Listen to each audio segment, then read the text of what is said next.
Eh, ikaw, kamusta naman yung negosyo mo na yan, kuya? Hindi, sa uran lang ako.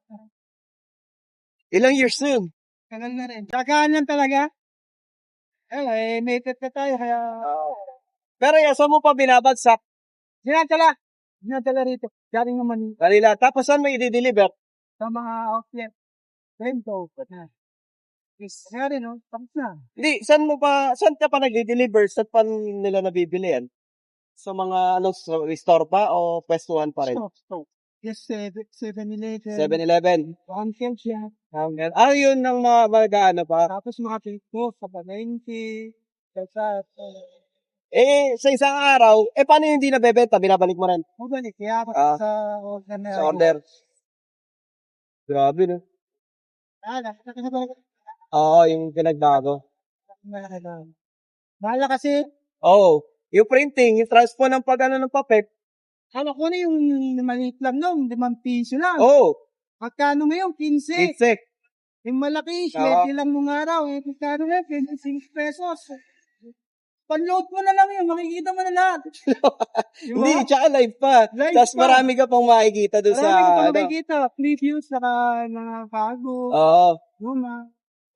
Hindi, tsaka yung real time. Ito kasi, parang kahapon pa yan. Ngayon, pipiprint pa lang yung balita ngayon. Oo, kahapon Bukas, sa balita. kahapon pa to. Tapos kagabi, Oo. kasi piprint ko nila yun. Oo. Hindi yun, wala. Ito. Oo. Wala pa, yun nangyari sa Senado. Meron na. Meron na. Meron na, May naihabol nila. Oo. Grabe, no? Saan ang unang deliver mo niya, kuya? Atin sa Santa Rita, tapos di napagsabihan. Tapos, dito, Pag ganyan, pag ganyan na. Ikaw na lang yata ang naglalagarit ng ganyan, eh. ako na lang.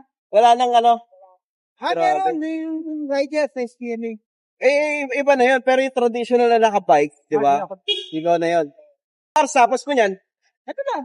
Pag naiano mo na. Gusto yung isang kalating oras. Sa isang araw, kumikita na 1.5 yan.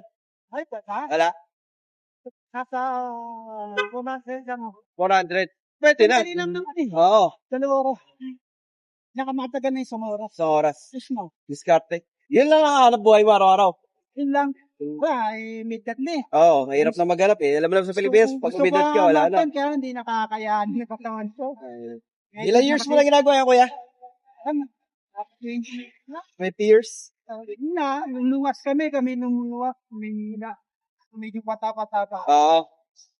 Hanggang sa dinadala na natin. Dito. Yun. Ngayon ako pinapunta to, man. Yung gasolina, yung biyahe. Ngayon sino na nagdadala? Ni isang kumpanya.